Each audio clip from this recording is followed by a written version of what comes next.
Action fanatics, welcome to another edition of the Bulletproof podcast. I'm your host, Chris the Brain. Joining me once again, it is Ryan Campbell.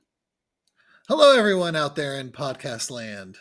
And of course, the third man of this triumvirate, the Toyman, Chris DePetrillo.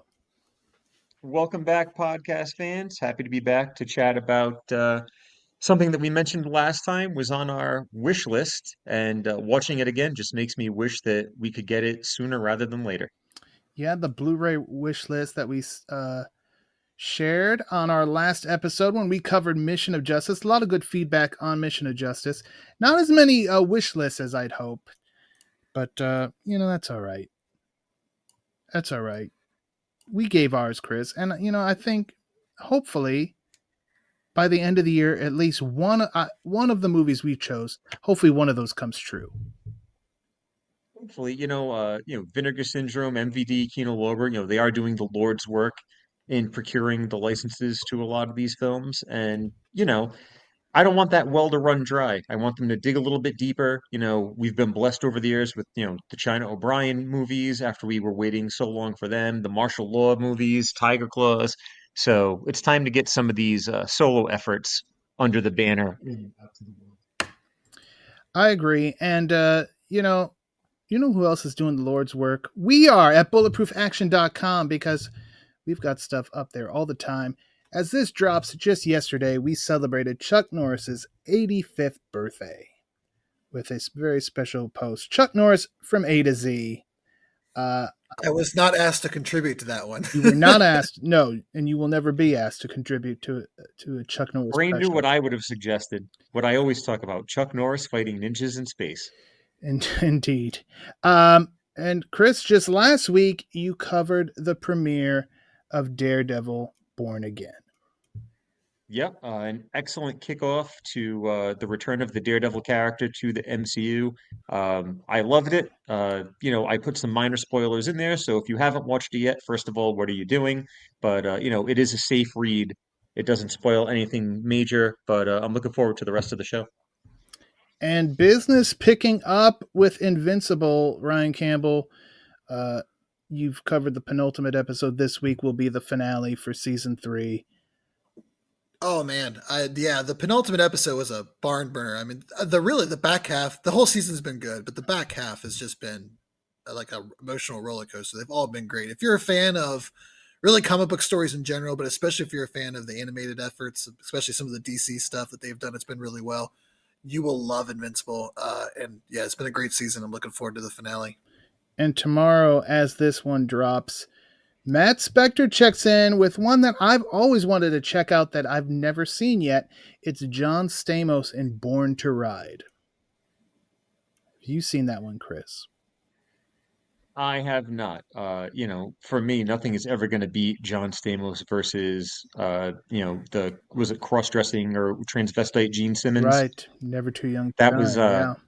yeah, that was peak Stamos. So I don't know if I'm gonna have to check out Born to Ride and see how it compares. Yeah, it's always one. It's been I've come across it on like IMDb rabbit hole searches, and I'm like, oh, that'd be a good one. I think Keith Cook may have a part in that, and I think that may be how I found it. When you think back to some of these wacky late '80s movies, you don't really think about Uncle Jesse being a hero, but he had some time up there. He did. So I can definitely see where they would have taken a shot at it because he had everything else. So indeed. So that is coming up tomorrow on bulletproofaction.com. And of course, always check in because you never know what's going to happen as the days go by. But right now, I could tell you what's going to happen. We're going to talk about our first ever Jerry Trimble starring movie. We did cover, Jerry was in King of the Kickboxers, which we talked about many years ago. He has a small part in that. But here, Jerry Trimble is a star. It hit video stores in September of 1993 here in the States. It is one of your favorites, Chris. It was on your Blu-ray wish list. It is Full Contact. Yeah, this is, spoiler alert, folks. We're going into this talking about how it was on our wish list, or my wish list, and suffice to say that does make it one of my favorite films. It's one that I feel gets overlooked due to the fact that it's never gotten a wide release, kind of fell by the wayside.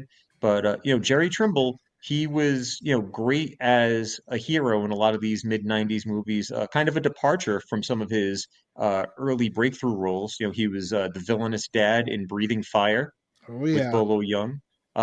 He was an adversary of Jet Li in The Master. And after this, he ended up with quite the career, kind of branching out into a lot of non-martial art stuff. He's got quite the resume.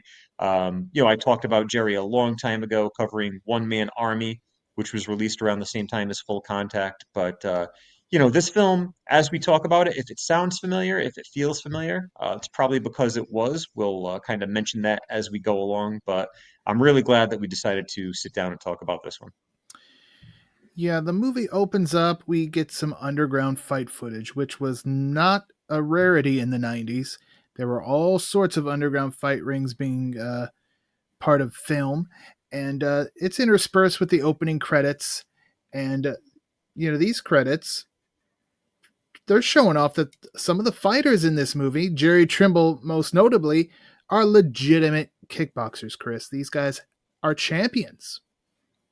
Yes, and now there are two things I want to point out about the credits. Now, the way that they run down the cast like that is very similar to what they would do with Don the Dragon Right. Wilson's movies. Roger Corman would always put everybody's achievements front and center. So, Don the Dragon and whatever kickboxers were co-starring in his movies.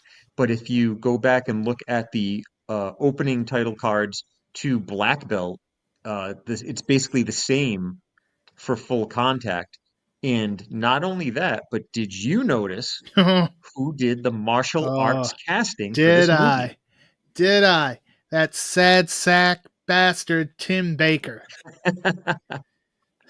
Oh, And just so if you are a newcomer to this podcast, if this is the first time you're listening because we're talking about a film that doesn't really get enough talk, Tim Baker, best known for playing Mr. Stillwell, Jason Stillwell's father, in the great No Retreat, No Surrender.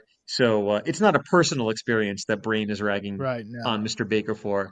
It's It's uh, just that it's role. just knowing that he was like the worst dad ever Yeah, that's in that the movie. first time I ever saw that man, and he's just such a sad sack, and he's a bastard. And you know who else was the producer of this? I don't think it's the same one though. Scott Levy. I don't think it's Raven though. No, yeah, that name pops up again, but definitely not the Scott Levy that you and I would be most familiar with. Right. But while you want to talk about people's credentials, the writer of this film, Robert King, um, he wrote a film that is near and dear to our hearts, known as Blood Fist, which launched the career Mm-hmm. of Don the Dragon Wilson. And you could basically say that this film is a derivative of that script. But while I was looking up his resume, I did not know this until last night. The man who wrote Blood Fist and who adapted it for this created The Good Wife, What in which the was a hit CBS right? show Yeah. as far away from From yeah. this type of film as you could get. You just Um, that That's he range. also he's also famous for writing the one of the most notable box office bombs, Cutthroat Island. okay. So he's all He over the wrote place. Clean Slate. Clean Slate, very underrated comedy with Dana Carvey. Oh, we've talked about that one. I watched it after the vagina documentary in Canada. Didn't I tell that story? Go on. Not to me, Okay. I've told that story but somewhere. quite the resume. But the fact that Blood Fist was written and launched on the Dragon's careers, and then this, in my opinion, probably being the franchise picture for Jerry Trimble, two kickboxing champions kind of standing on equal ground when it came to their movie breakthroughs. Speaking of breakthroughs, we get a look at a young Michael Jai White as well in the opening credits. Looking like he's ready to join the Nation of Domination with You the did, leather yeah. jacket with no shirt. He did. He looked good, and we'll definitely see more of him as the movie gets going. To keep with the wrestling, there is a fantastic heel turn in this movie, playing off of the most recent John Cena heel turn, which shook the world to its core. That's correct, Ryan. This movie from 1993 is playing off The heel turn that just happened in I mean, us 2025. talking of us Oh, okay. talking I about it. got you. I got you. You're right. I'm drawing parallels, brain. You're amazing at your job.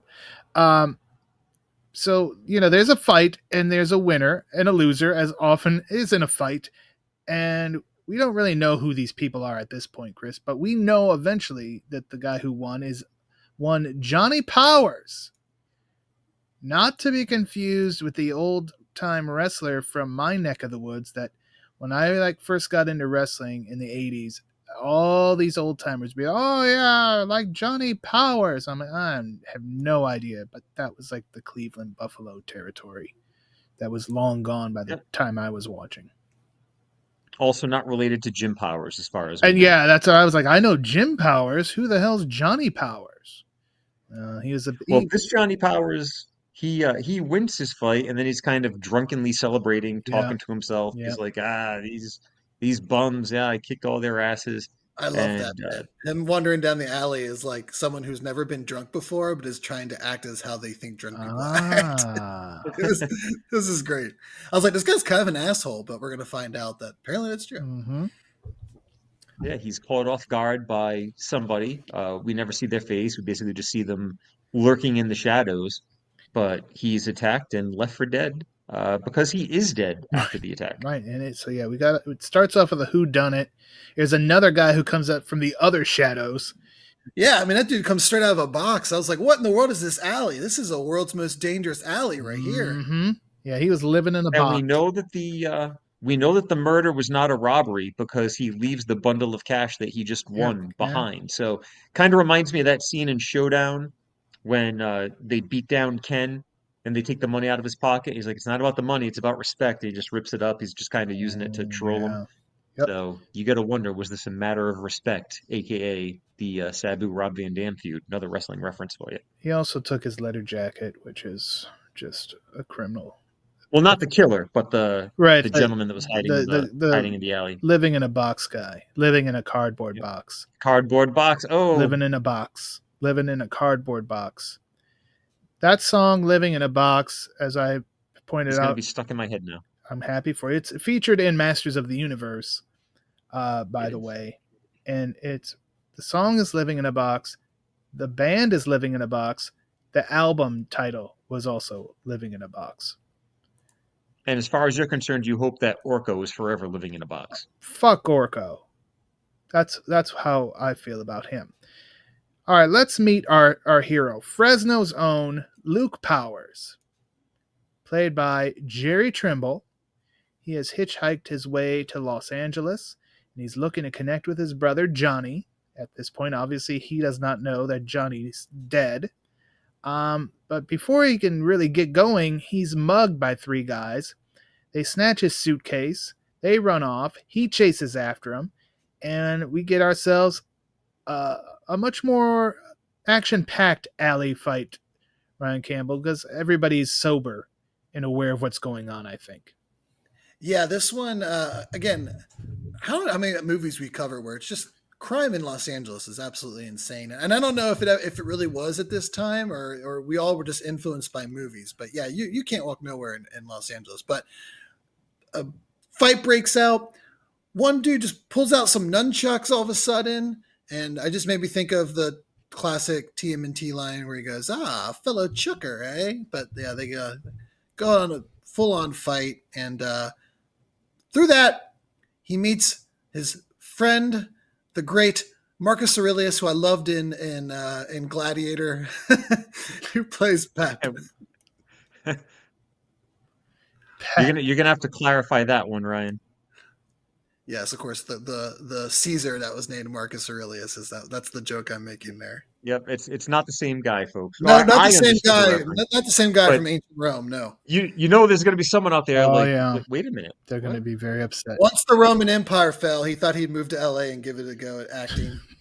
Well, yeah. And to your point with the crime running rampant, this was released in 1993, so this is not long after time wise when the riots took place. It was probably Mhm. filmed around that time. But all this guy has is just kind of like this beat up suitcase. He's not wearing a suit. He's not looking rather flashy or anything. No. But they decide to rob him anyway. And Because he again, was. kind of running down through the supporting cast, one of the gang members Hmm? is actually the stunt coordinator Huh? on Cobra Kai. Oh, there we go. And he was also stunt coordinator on, get ready for another wrestling reference, folks, the Iron Claw. All right then. Yeah, I guess they just saw that he was like a rube. He had that farm rubeness to him, and they figured, well, They didn't expect him to come and fight back and chase him exactly. And down. they're like, hey, This movie had an absolutely stellar just background extras cast. If you were gonna just cast a movie based on like who's just in the background lingering around and possibly uncredited, this movie just nailed it with that. You've got people like I noticed Michael McDonald randomly from Mad TV in the mhm. '90s was in here, uncredited. Matthew Willig, which I think he is credited, but it's pretty far down. But that's another guy that's just kind of in the background. I Well, he don't know. was the Hulk. Oh, yeah, in the Oh, movie was the Hulk. Yeah, right. and the you've got the bus driver and all the people on the bus. This movie just nailed its extras casting. Whoever was in charge of just getting a bunch of people together to be in the background of scenes, well done. Well, the guy who played the bus driver looked more like a guy who would flash you at a bus stop. He just had a very uncomfortably creepy look to him. Oh, he gave me some Pretzi vibes, so I Oh, thought he looked dog, whole. dare you? All right, yeah. All right. I said vibes. I didn't say he was like it. Just like he just the way he kind of like his mannerisms and kind of bob back and forth. It gave me some Pretzi. Pretzi's great. Um, so yeah, Pep steps in, helps out. Hey, why don't you buy me a drink as a thank you? You know, why not? I don't know anybody else. I don't have anything going on. So they go to a bar. Just as they order the drinks, some guy gets in Luke's face like he's got an issue with him. I love that part. He's just like, And he's hey, like, what the hell's going on here? The guy is the charismatic Albert Jaworski, I loved Albert. and My favorite person in this movie is Albert. he is running a con and quickly cuts Luke in on the whole thing, gives him the Iggy, as they say. And next thing you know, they started the fake brawl. Albert gets pushed into a table that has a nice stack of money on it. Albert takes off or grabs it, and Luke's like, get the hell out of here. And then, like, 2 seconds later, he goes out the door too. And they split up the cash. And that's when Luke starts finding some bad news out, Chris. Yeah, Albert's kind of just, what are you doing here in town? And he's like, I'm here to see my brother, this, big, huge, popular stuntman, Johnny Powers. And Albert's like, uh, he calls him kid, they look to be the same age, but he's like, kid, your brother ain't no hotshot stuntman. He was just kind of a bum like the rest of us. And then he's like, well, where can I find him now? And he's like, he died last night. So it's like you start off by saying, your brother, he's been lying to you all this time. Oh, and by the way, he's dead. Oh, you I missed would him by probably have one led, night.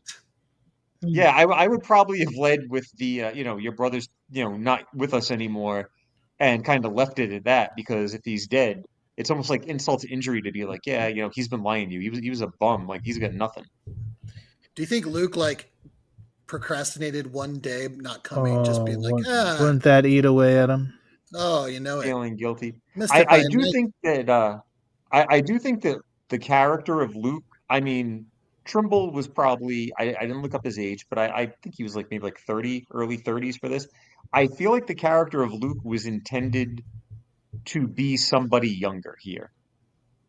Like it almost feels like with the way that it's in the script, like calling him kid and then just Mhm. kind of having him be like, the fish out of water stuff, I get, but I feel like it was more towards like, hey, like I just got out of college, I'm coming to see my brother. Oh, wait, now I'm caught up in this wacky world of alley fights. I just feel like, they wanted somebody younger or had someone younger in mind, He's like which is not a knock on Trimble because Trimble's great.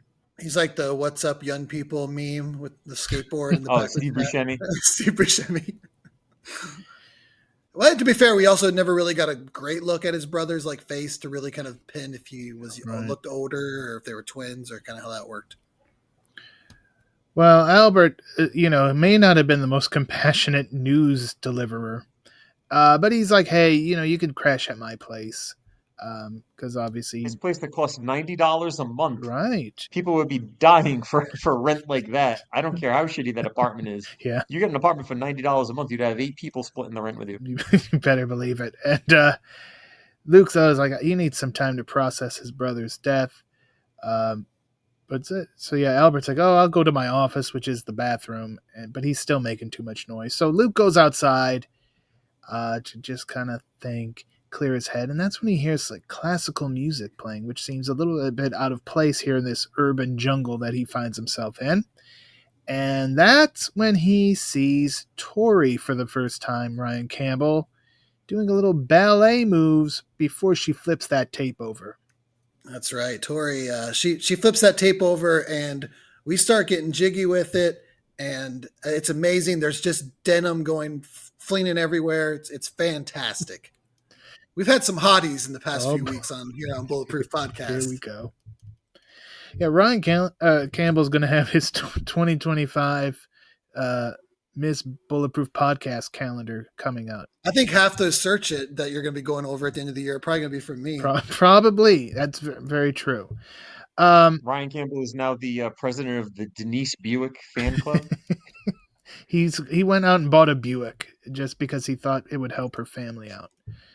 Well, I mean, is he going to buy a Ford because of Maria Ford? I mean, next thing you know, we're going to have like Kim Cadillac and Tammy Toyota. I do like cars. We're going to have a whole fleet of cars. He does like, yeah. She has that kind of like real world hot where it looks like someone that could actually exist in the real world, not like some movie stars who are like, that's not real. People don't look like that. Right. I feel like I could go out and run into You could run into Tori. Around town. You should just go and if you hear classical music, maybe she's there.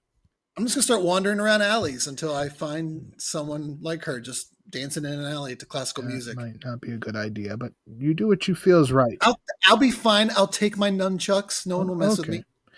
So Luke kind of comes up from behind and she's like is startled, so she just instinctively punches him in the gut. And she soon finds out he's one of the strays that her brother's brought home. So she's not happy. Like, here's this guy. Why don't you just go back to Fresno? If your brother's dead, you came here for your brother. He's dead. That's bad, but go back to Fresno. But you didn't really have anything going on in Fresno either. And boy, do you have to wonder, Chris, if these two, like oil and water, will they ever come together?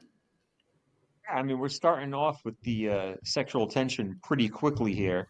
We know how this usually works out in films, but I do like that they characterize Tori as kind of a scrapper too. Like, she's not like this innocent girl that her brother's got to protect her, and she's like, oh my God, like it's so awful around here. It's like she's kind of hip to the streets too. Right. So she's kind of a badass in her own right. You gotta be to make it in these streets. I mean, that's the only way.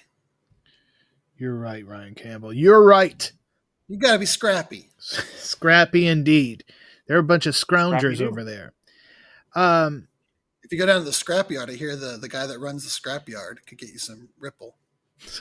Okay. He calls it Scrapple. Luke, oh yeah. So then Luke goes outside and more street toughs, for God's sake. But once again, Pep is there and he's like, hey, you fight just like your brother Johnny. Oh. And then he tells them, you might want justice, but on the streets, you got to settle for revenge. Great line. It is. And then put it on the box. Pep offers to be Luke's trainer. He's like, I could get you into the alley fight world. And then, once you're in, maybe we could figure out who killed your brother. He's his wise man. He is. And Tori hears about this. She's like, that's probably not a great idea. And she sticks to her guns. She is not a fan of these alley fights for obvious reasons. But it seems like Luke is going to try to do things legit before he takes Pep up on his offer. So he goes to the cops. And you mentioned him, the uncredited Michael McDonald, the only man who has been killed by both Mike Myers. That's a good stat. Yep. That feels like it should be like in a bar trivia game night. No one would get it. He's the only man in cinema history. It doesn't really get much in the way of info. And then when he's like, hey, what do you know about these alley fights? He's just like, I've never even heard of them, which he's like, you can kind of tell that it's just bullshit. And they're just looking the other way. Yeah, I was going to say, you can tell that he's kind of lying like, no, what? Yeah, they figure as long as the criminals kill the criminals, they don't really care. Right. Or maybe It could be even worse. They could be getting a little kickback, like, "Hey, you let us do this thing over here. These people got nothing else going on in their lives." Keeps them from doing crime. They're here at these fights. They're not out looting and pillaging. Unlike the fights in the beginning of To Be the Best, where the cops raided it pretty much immediately. It's a fantastic film. So after that meeting with the cop, Luke is filled with rage. Rage against the dying of the light. He's pissed off. And so then he finds Pep, who's just hanging out on a sidewalk or the street. He's in an easy chair, Ryan Campbell. That's a very important chair to him, we're going to find out. It's like his throne. It's his gimmick. It is definitely his gimmick. And he's like, "Hey, okay, you could be my trainer." He's going to want 10% of Luke's winnings. And the training pretty much begins right then and there, Chris, because we soon see Pep being pushed around in a wheelbarrow. He's reading The Art of War, which he does throughout the entire movie. Yeah, reads it, quotes it, wants Luke to kind of learn by that philosophy. And I like how the training, we've seen plenty of movies where the training is kind of modified based on your surroundings.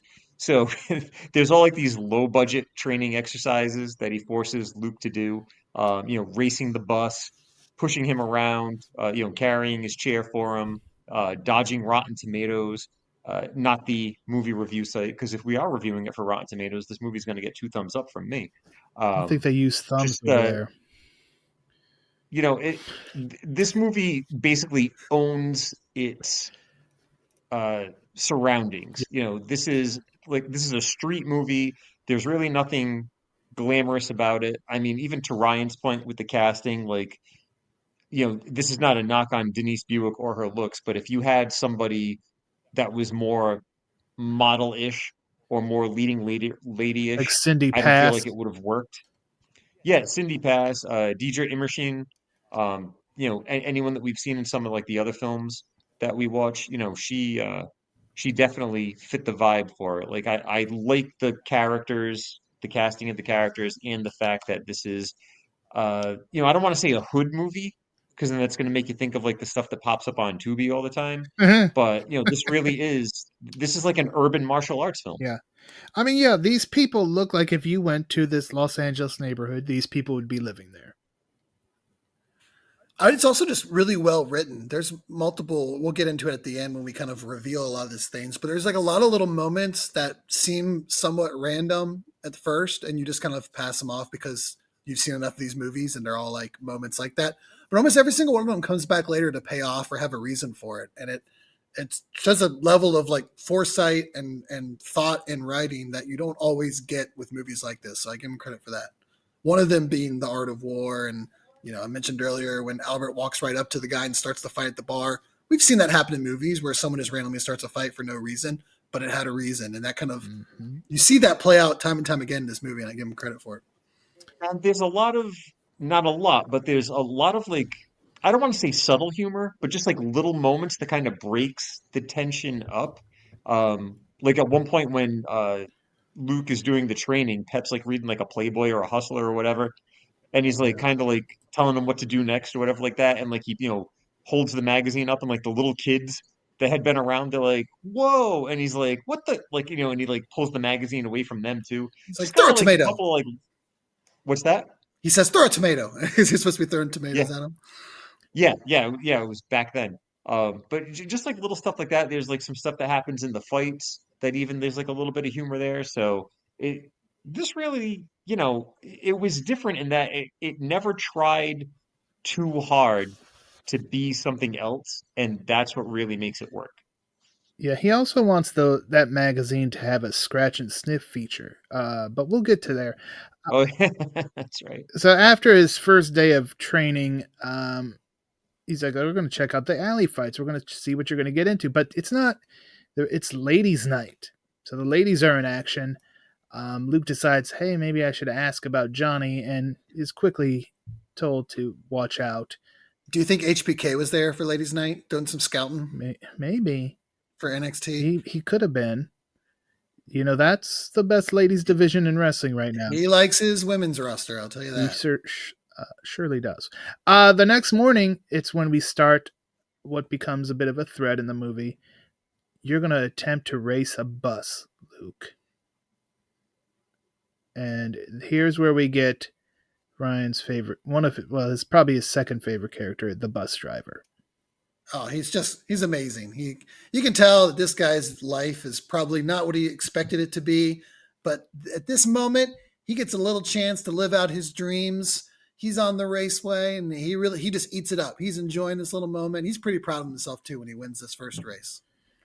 Yeah, I thought it would happen more. I thought we would get like 5 times where he beats him and then he finally, but we only got a few, but it's okay. it is. And so then after that first day of that day of training, we go to the Bottoms Up Strip Club. Bam! Flash cut. One dancer finishing up her routine to the song Rock Me With Your Love. This song has appeared in... That dancer had some pep in her step. She was very bouncy. This song has been in 3 movies that I've seen. This one, Ragin' on Her 2, and Moving Target with Michael Dudikoff and Billy D. Williams. It's like sometimes it's slightly slower or different tempo, but it's the same song. And it's a catchy one too, folks, because it's rock me with your love, baby, rock me, whoa, whoa, rock me. I mean, come on now. That should be Bulletproof karaoke tonight. Yeah, that's right. That's a great song. Whoa, it must whoa. Have been, I wonder if like the rights were bundled up in some package that was cheap, so the studio could just buy it. It had to be catalog of music or something. Had to be royalty free type music. I mean, the song they used in Black Belt as like the main song that Matthias uses, Mother had sang. Oh yeah. That then the new girl had sang. They used that in Ring of Fire 3, I believe. But then recently we were talking about one of the songs from Showdown from like the training montage was actually used in the Bikini Car Wash Company 2. Mm. So it's not even an action thing. It's some of these songs are just making their way around the B movie circuit. Yeah. Well, that's good. But yeah, so the one dancer finishes up, and now coming to the stage, Denise. Please be Tori. Please be Tori. Please be Tori. Please be Tori. And it is in fact Tori. Yes. A little awkward moment there, but maybe titillating at the same time. Would you say, Ryan Campbell? I would say so. I mean, he's still kind of getting to know her, but not so much that he can't, not take a peek. He's getting to know her now. The next day, she's not happy about him taking a peek. That kind of embarrasses her. Right. She was hoping to keep that part of her life private from him. The next day, we get the rematch with the bus. The bus wins again. And this is where we get 2-0. 2-0, that's right. And this is where we get Pep, and he's reading his porno mag, wishing it had the scratch and sniff. He uses a condom. Good thing he's a good guy. I'll let a good guy say that. He uses a condom as a training tool. And then it's Rotten Tomatoes time, and I did look up Full Contact on Rotten Tomatoes. It didn't have anything from the critics on the actual tomato meter, but the fan popcorn meter gives it a impressive 71% score. You know what? That is a great score for a movie that really has not been on physical media in 30 years. Right. I was going to say, when it comes to like straight to video, B movies, a 71%. That's I was very surprised to see that. Because there's been movies probably better than that, or definitely more popular than that have done much less. That'd be an interesting comparison to just take some of these movies we've done last few weeks and see where they're all at, where they stack up. Good idea. World's most dangerous rating system. I have those at my fingertips. I gotta think of a clever name for the feature, then we'll work on that. All right. Okay, so now we're gonna work on Luke's flexibility after he dodged Rotten Tomatoes, not so successfully. So yeah, Pep's got these bottles on a string, and he's got a kick, but he's got to get those legs up high. He's got to get a high kick. And he just does not have the flexibility, but he knows someone who can help him with that flexibility. Hey. Tori once again comes into play, and her ballet skills and her bar, more importantly. Um, but Ryan Campbell, it's not just business there for a moment. Yeah, things start getting a little steamy, but Luke's on a mission. He's got to avenge his brother. It's kind of like when a fighter's in training for a big fight and they say like no women, Right. kind of like that. So he kind of pushes her away. He doesn't want to get into right now, but he can't quite get away from her because he is living with her. So how's this gonna play out, Breen? I don't know. I don't know either. That's why I continue to watch. Um, they go for a jog after their ballet routine, and Luke sees the guy who snatched up Johnny's jacket. So, of course, he's going to go over and confront the guy and get the jacket and say, "What did you see that night? What did you see?" The guy says, "There was a snake. It was a cobra." And then he runs away. Cops show up and he's like, "What's going on?" It's just a misunderstanding. And everybody goes their separate ways. And was it just me, or did it seem like that guy was kind of or this was the one thing that felt weird to me because, we see the guy, he's obviously making some type of drug deal or some type of transaction, something's Mm-hmm. going on. And then we see him a little bit later on, he's like kind of all dressed up and stuff. But when Luke is trying to like get some information out of him, it's almost like he was playing it slow. He's like, I saw a cobra. Like Right. he couldn't get the words out. So I don't know if it was just the acting being a little bit stilted by that particular person, or if he was almost playing it like he was kind of like, kind of dumb, I, like not all there. But to be that way didn't make sense with kind of the look that he was going I for. thought he was pretending to be blind for a moment. To bring it back to Oh, with the Daredevil. glasses. Mm-hmm. I don't know. I kind of have to recontextualize this entire movie as we're going back through it because of the big shock at the end, and I never really thought about it after I was so taken back by the change at the end. So it kind of recontextualizes how you look back through this movie, and I'm thinking about that in the back of my head right now. Well, I've also got something, as we get to the end, I'll mention it, but it was something that I really hadn't thought about Mm. until rewatching this. And all these years loving this movie, today was the day that I had the thought about it. I'll Oh, share it later. that's see. This is why we do. Stick around, That's people. why we do these things.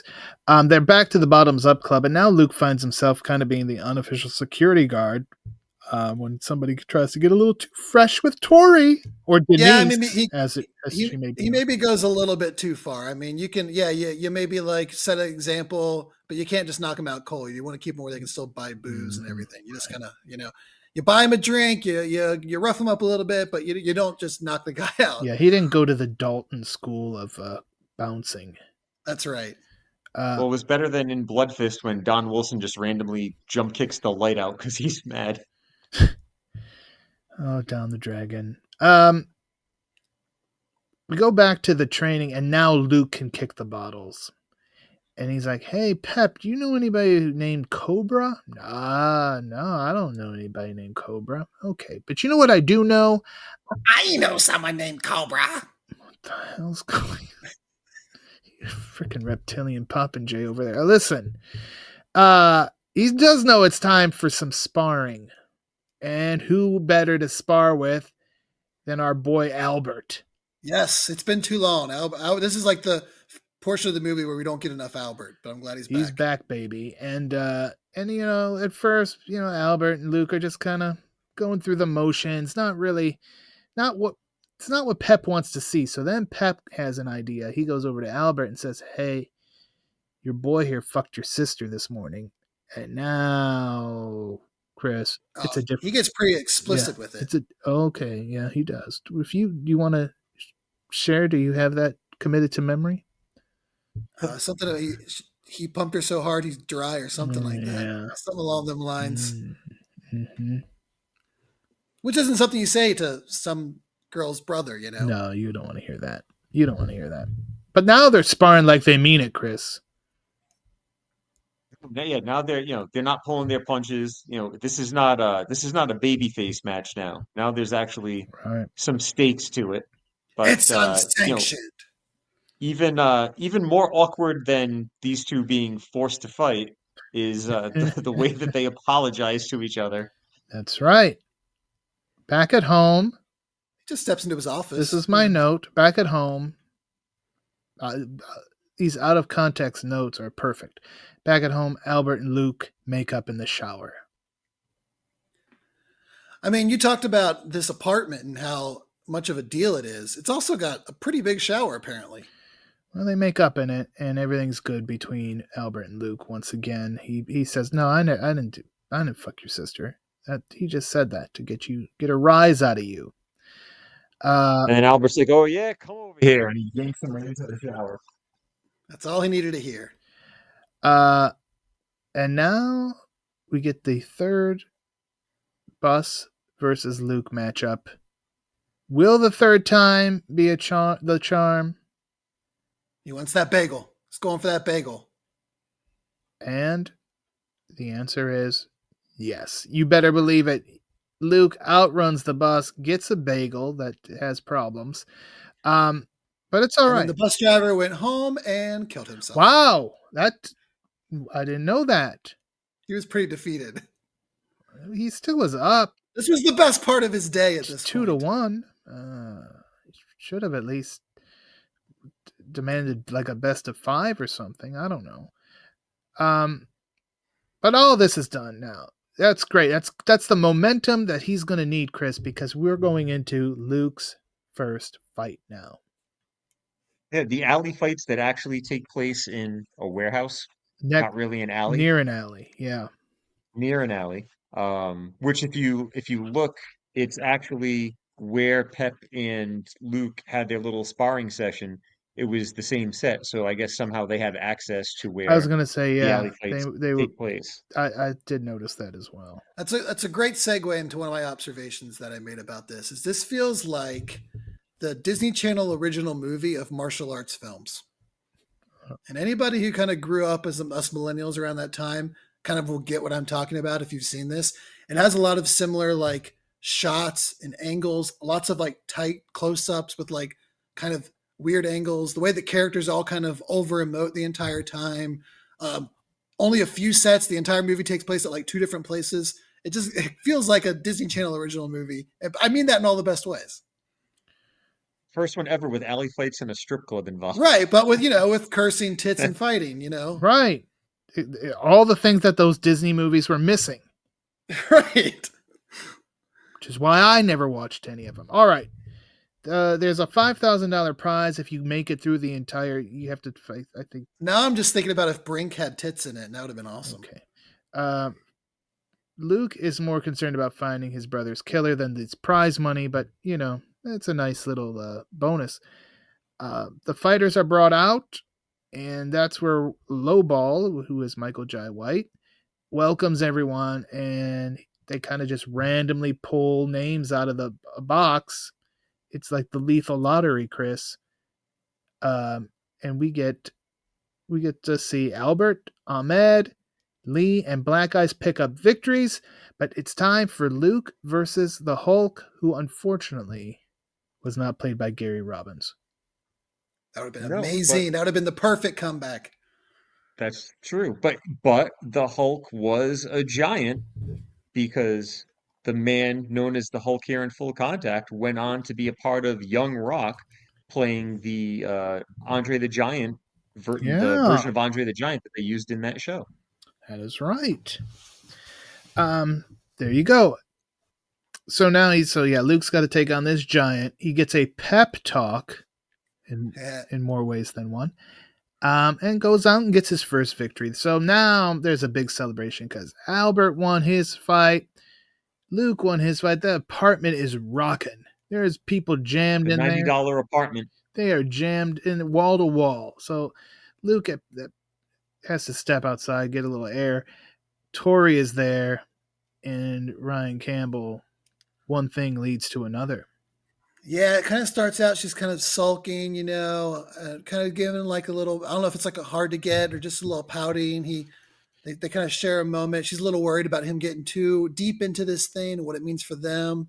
She says that Pep said that he was falling in love with her, and he kind of shakes it off. So she gets up and walks out, and he thinks he's screwed up. So he goes in to try to make it right, but he hasn't screwed up. He's about to be the one doing the screwing. And Mm. she's not so worried now about him getting too deep Oh, because they have wow. sexy time. Oh, okay.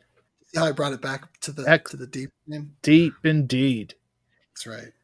Uh, But it's very classy though. It's you're classy. classy, man. We get to night 2 of the alley fights. Luke is late, possibly because of his sexy time.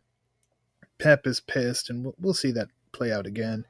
Albert gets Well, enough. that does seem to be the implication. Like, we just saw them having sex Yeah, and then he's late to the fight, but it's supposed to be 24 hours later.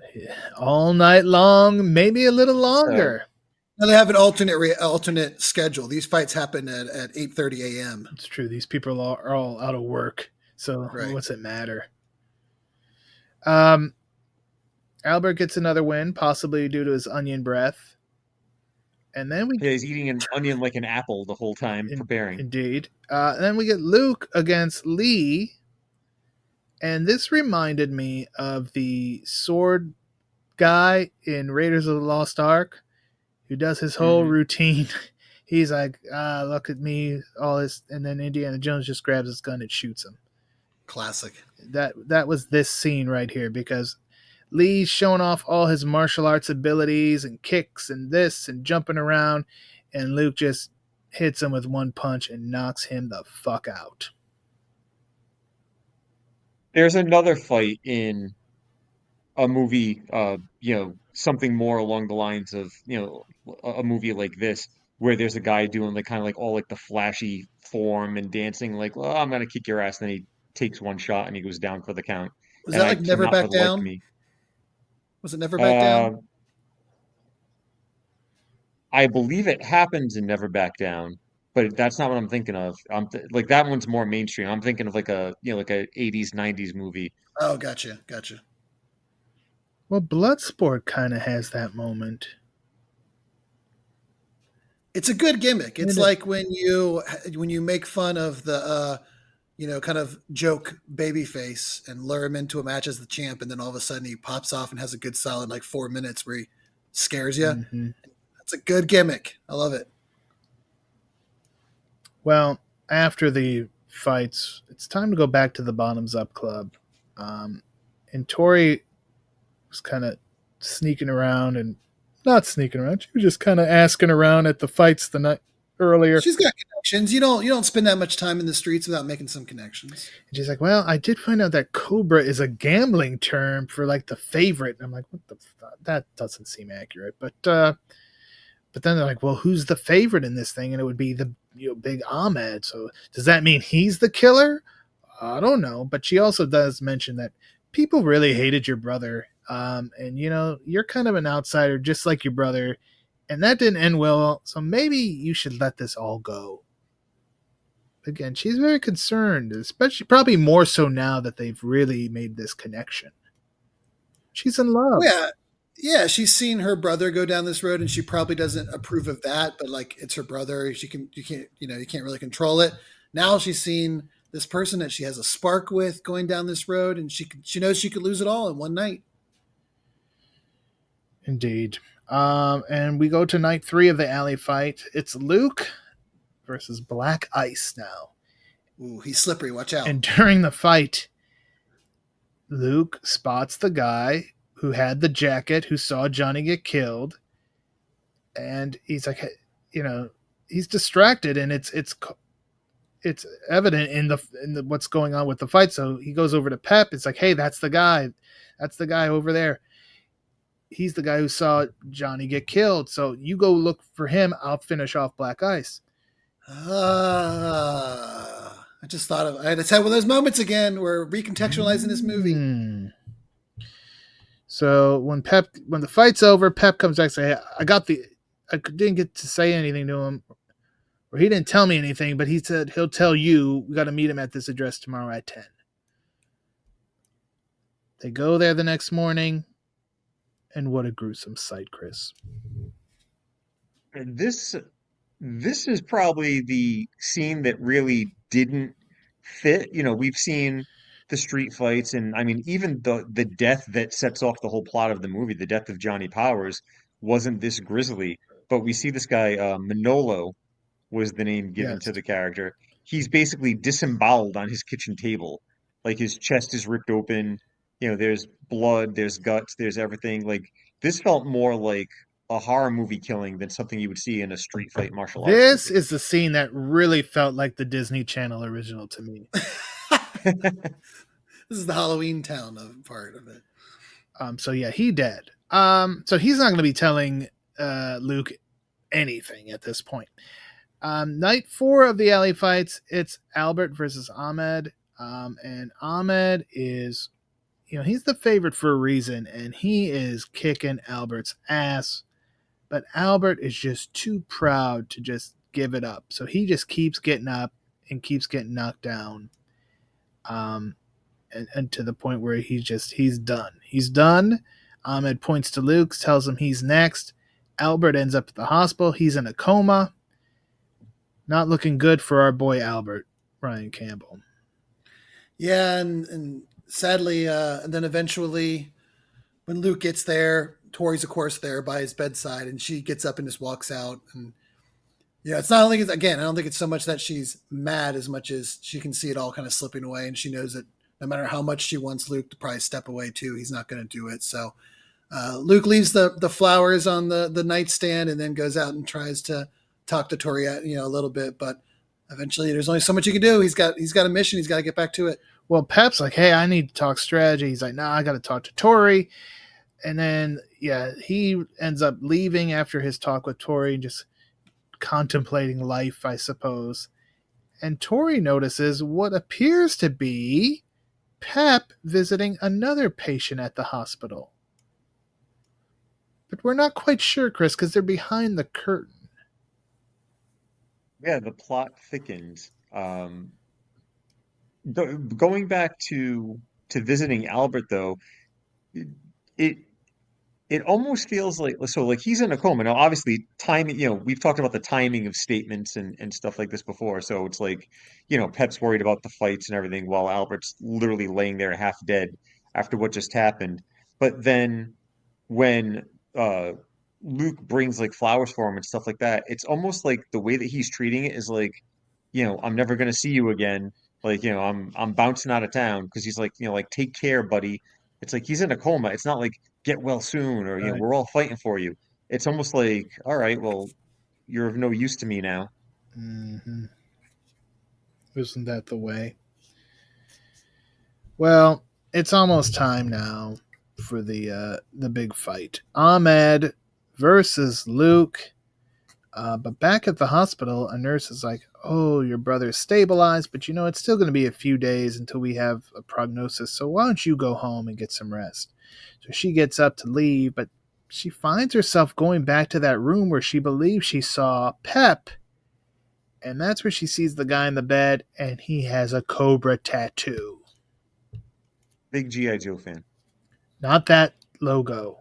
It's just a different cobra. So then back to the fights at the warehouse. Luke shows up late. Pep is pissed again. We've seen this before. And he's like, "Hey, there's something you should know." And your brother put Ahmed's baby brother in the hospital, and that baby brother is now brain dead. Oh, that's bad. Oh, and one more thing. Ahmed is known as Cobra. What? Just a whole lot of by the way. Yeah, a lot of so Luke is pissed. Just lore dumping on him, Luke is pissed. Like, you knew this all along. You just wanted me to get to the final so you can make some money. You rat that would have been a perfect time to put a bastard in. You rat bastard. But there's no turning back now, and you really know it's the final fight, or so we would think at this point, because Luke pops the shirt off, has a bandana that he makes it into a headband. He's ready to rock and roll, and we get Ahmed versus Luke. And can anyone out there, before we say it, guess what the outcome of this fight is? We'll give you a moment. Just shout it at your screen or at your phone, Right. however you're Play consuming the this. Jeopardy theme music. Just shout it out. Okay, Ryan Campbell, why don't you tell them what happened? Luke dies. Wrong, you bastard. Oh. Luke wins. There's a big celebration. He's no longer pissed with Pep. It's all good now. He won. But then Tori shows up. And she's like, I got something to tell you. And he's like, oh, yeah, Pep already told me. No, no, no, no, no. Pep's brother is the brain dead guy in the hospital. And it was Pep who killed Johnny. Ah! Ryan Campbell shot me a text the minute he saw that scene. I got to be honest with you guys about something too. I somehow didn't miss all the stuff with Pep in the hospital. Now, I have 2 kids. Mm. When they come home from school, it's a lot of making dinner, and there's a lot of showers, and there's a lot of get your homework done. I don't know what was going on. Somehow I missed all the shit with Tori in the hospital. So I missed all that. Yet Had I, you saw had all I of Tori at the Bottoms Up Club. That's of interesting. course, had I seen that, I maybe would have seen this heel turn coming, which makes me believe I saw the better version of this movie. Because when I tell you I was floored by this turn, I did not see it coming whatsoever. And the fact that Jerry Trimble knew exactly what arm to rip the sleeve off of. Could you imagine if he ripped it off? Oh, there's no tattoo. Oh, wait, gotta try the other arm now. Um, but I mean, I it, was flabbergasted when I was like, the movie got me. It's not often I've seen enough movies that I kind of know when movies movie. I did not see this one coming. Although if I had seen those scenes, I probably would have. But again, I saw the better Or if you version. saw the other 10 it, movies with this plot, you probably would have also been spoiled. Watch the Ryan cut. If you're watching this movie for the first time, watch the Ryan cut. But you know what? It really did build so well here. Like, it happened in Bloodfist again. Like, Bloodfist. This was like kind of like a takeoff on that. They used the same story and just kind of adapted it to new characters in the new setting. But with Pep quoting the art of war and the philosophy and everything, Mm-hmm. and he mentions earlier in the film, all warfare is deception. And so when Luke figures out, like, I've been played, he basically quotes it back to him. He's like, all warfare is deception. And Pep just kind of gives him the nod before he runs off for the climax. But what I was mentioning earlier that I didn't really think about until, we got here today was Albert seems pretty quick to just want to jump into the alley fights. And I don't want to go all Vince Russo wrestling booking No, here, please. but if you look at it without kind of knowing, just from being a fan of these type of films where everything's going, wouldn't you think that there's a possibility the twist could have been that Albert entered the fights because he killed him? And it's like, because you basically had Albert take Luke under his wing too. Yeah. So you could have really even gone that route where it's like, why is this guy getting into the fights? He gave me a place to stay, but now he wants to fight. Like, what if it comes down to me and him? And then you find out that it's Albert, and like, Tori can't believe that her brother's really like some scumbag. Uh, I don't know if it would have worked as well as the whole teacher student thing, Right. but it really made me like, like they could have kind of pulled a swerve there because why else? Why was Albert in the fight all of a sudden? He's lived in this area obviously for a long time. He's a mentioned that he's just a bum and a scrounger. So why hasn't he tried to fight before? Why is he all of a sudden like this like goofy underdog in the tournament unless he had a reason for it? Mm. See, I just thought it was as simple as the main guy in the tournament was the Cobra. That's as much thought as I thought about it. So Pretty straightforward, yeah. yeah, I thought it'd be pretty straightforward, and I was happy with that. So I was satisfied with the end of the movie, and then they just threw it all in there, man. So yeah, Pep goes down that same little narrow alley to the where it goes out. We're right at the scene of the crime. We're right back to where this all started. We've come full contact has come full circle. Indeed. And he's like, hey, you know what? We could both just walk away right now, never have to see each other again.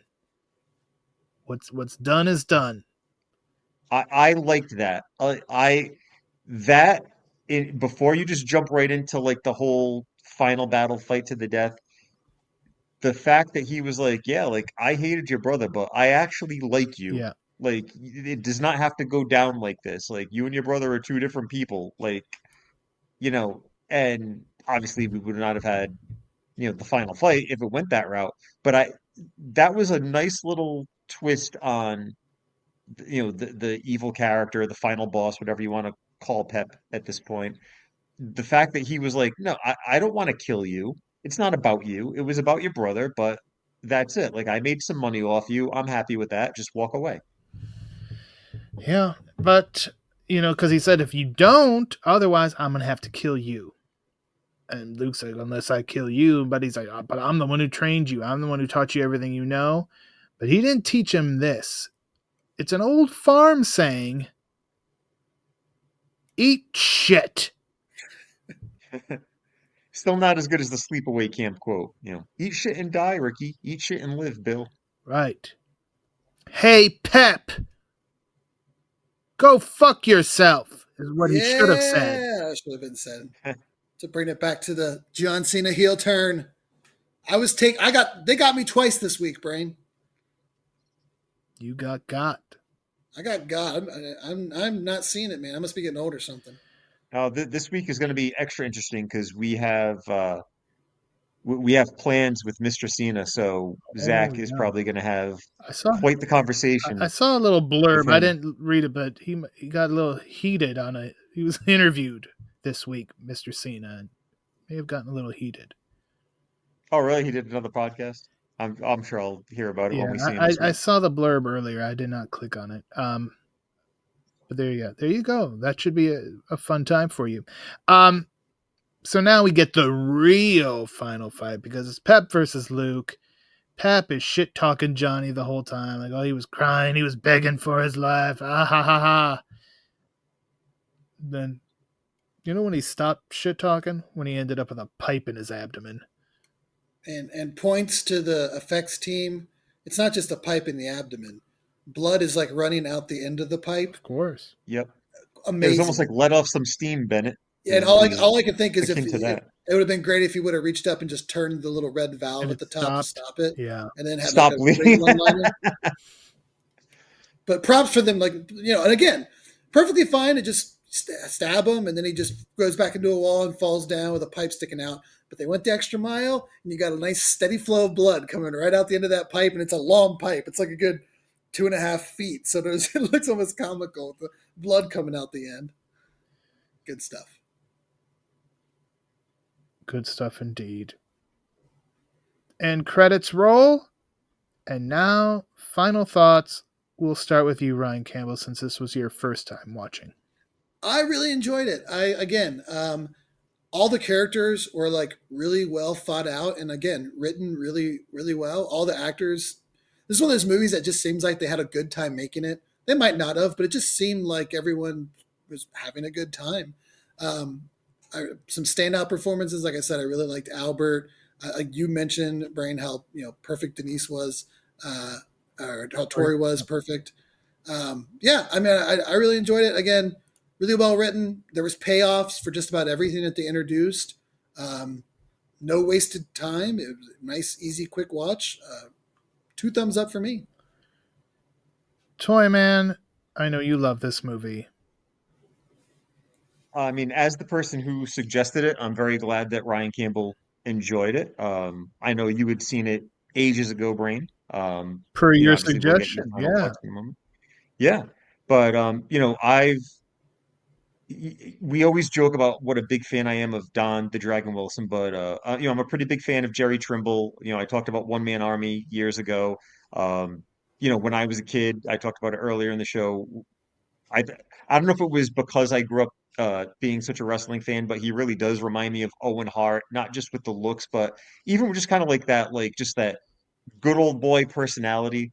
Like, he just seems like a good guy in real life. You want to root for him, which is funny because, his first couple of roles were playing villainous bastards. There's the B word for you, brain. Thank you.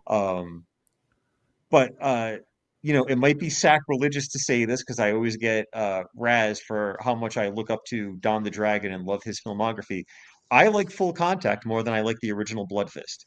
I can Um, I can say that truly. I know that this film is based on that script, or taken from that script.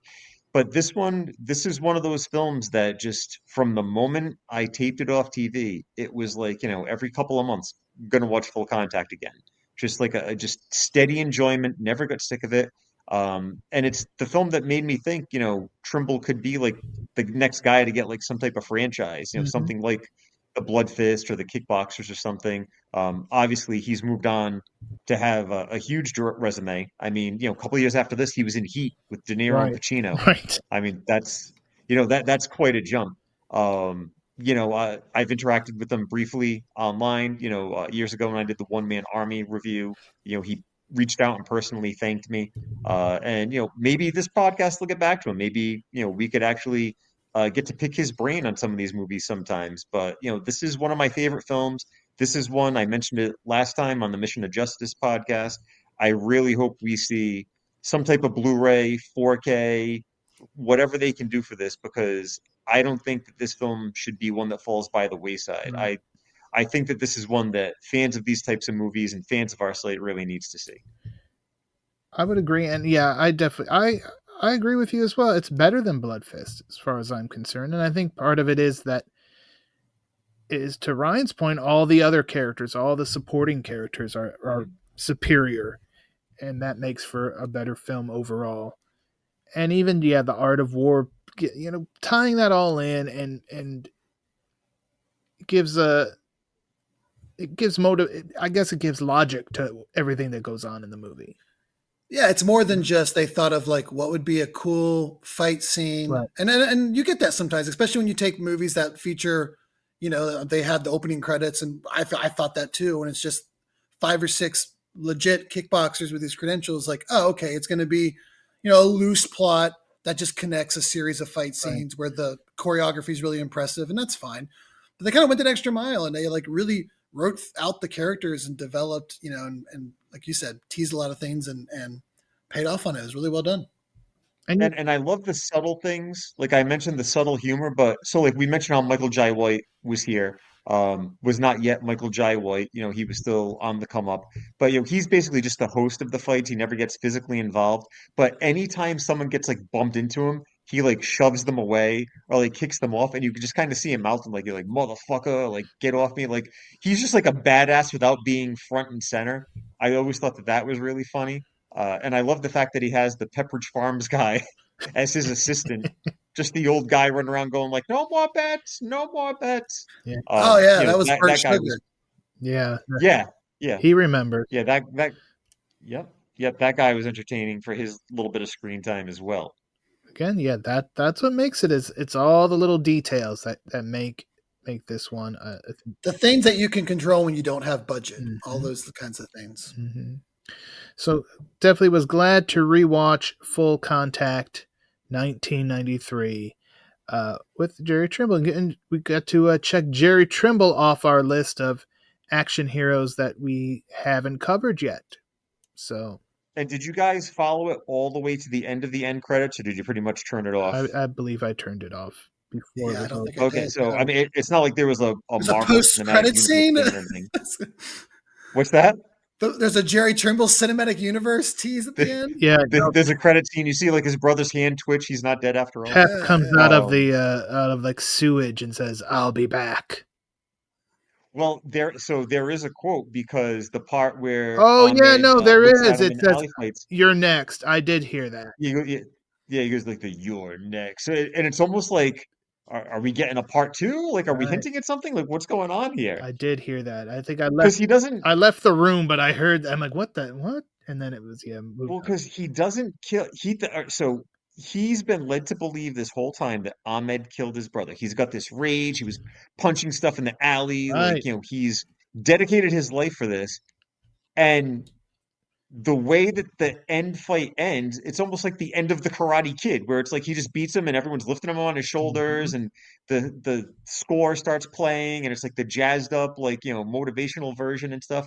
And it's like, all right, so are you gonna go call the cops? Like in those moments between winning the fight and discovering that Pep was the killer, what's your game plan? Like you beat this guy in a fight and now that's it? That's your justice? Like, are you really that nice of a guy that we're going to leave it like that? Or are you going to go call the cop? Or are you going to go walk over and snap his neck? Like, where are we going from here? Because it seemed in those two moments, like, if you're someone like us who's seen a movie like this, the other shoe is going to drop.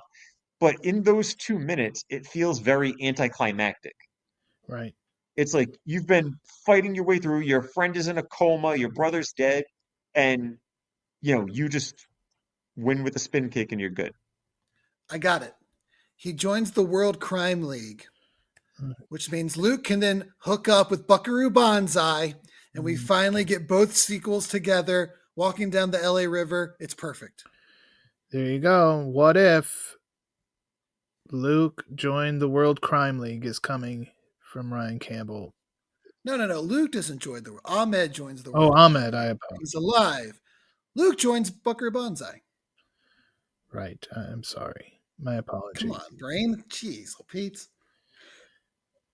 All right, folks. I'm done talking about Full Contact. What I'm going to talk to you about now is social media. Check us out at Bulletproof Pod on X and Blue Sky, and at Bulletproof Action on Instagram, Facebook, and Threads. And I want to talk about some other podcasts for a moment. The Spy Hards podcast, I was shocked to see this. They got an interview, an audio interview with Yaphet Kotto from back in 2018 that an author used for his book, The Oral History of James Bond. And boy, that's something I did not expect to be listening to in 2025, Chris. No, I saw you post that. That was a surprise. I have not had a chance to give it a listen yet, but I am definitely going to check that one out. And also, I haven't checked out yet, but I'm very intrigued by it. There is a new PM Entertainment podcast. I have been seeing that advertised as well. Definitely need to check that one out. And they talked the Sweeper, and they got Spiro Rosados, who we have mentioned on this podcast 9 million times. So I definitely want to check that out as well. And, last time here on the Bulletproof podcast, as we mentioned, we talked Mission of Justice. If you missed out on that, go check that one out. And we talked about how Mission of Justice was supposed to be the third martial law movie. And right when we were done recording, I got an email from the DTV connoisseur himself, and he's invited me onto his show, and we'll be recording very soon. And we're going to talk Martial Law 2. CTB's making moves. So I'll be looking forward to that. I will keep you guys posted. We are supposed to be recording that before the end of March. So again, I'll keep you posted when that's going to go live. But you know what we're going to do next time here on this very podcast? We are going to be celebrating the 40th anniversary of The Last Dragon. We're going to get that glow. We're going to get the glow. Maybe we could see if Naomi can join us for that episode. I think she may be in a coma. Oh, she could be. She got attacked big time. The storm came for her. her. It did. Maybe she's okay. Hopefully she's okay. But yeah, we're going to do the 40th anniversary of The Last Dragon on our next episode of the Bulletproof Podcast. Anything you want to share with the people, Mr. DePetrillo? Please check out figurestoycompany.com for all of your wrestling collectible and accessory needs, as well as retro figures. I actually just found out today that our wrestling fan figure packs, as I've mentioned before, we're making newer figures in the elite scale style, and we will have some packs coming out of just for your crowd shots for around the ring. Some fans of various shapes and sizes. They can also go along with anything like Marvel Legends or DC Comics, G.I. Joes, if you want civilian figures in the backdrops or something. So just a cool new addition to the figure lineup as far as these, essential characters that are not the licensed versions of wrestlers or anything from DC or anything else that we normally do. But you can check out figurestoycompany.com. Those will be in about a month or so. But until then, you can collect the Rising Stars of Wrestling, the Legends of Professional Wrestling, and the new stuff like the new announcers, referees, and more. And then to read my reviews, you can go to bulletproofaction.com and you can always find my links on my X/Twitter account at Zach Malibu. Now, do any of those wrestling fan figures have neck beards? I don't believe there's any with neck beards. There is at least one with a full beard. But we'll Are there probably have any? to do a neck beard guy. I think that's a given. Do they smell? Do they Are there have any scratch hand? and sniff? There are no scratch and sniff fan figures. Okay. Are there handlers figures? All right. For the, Stop. Oh, convention exclusives? No, don't entertain him right now. He's going indie way fans? too inside, way too. No, just leave him be. Ryan Campbell, do you have anything not inside to talk about? Okay.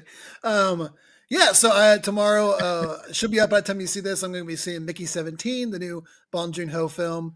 It is a sci-fi kind of he always has interesting takes whenever it comes to sci-fi, so I'm excited to see that. Electric State's going to be coming out here soon. We're finishing up the Invincible finale on the horizon. We got Andor season 2. Trailer just came out this past week. It looks fantastic, so be getting busy. I do want to know where Tim Donst is, but that's all I have to say. Folks, thank you so much for listening. And as always, stay tuned for more of the Bulletproof Podcast.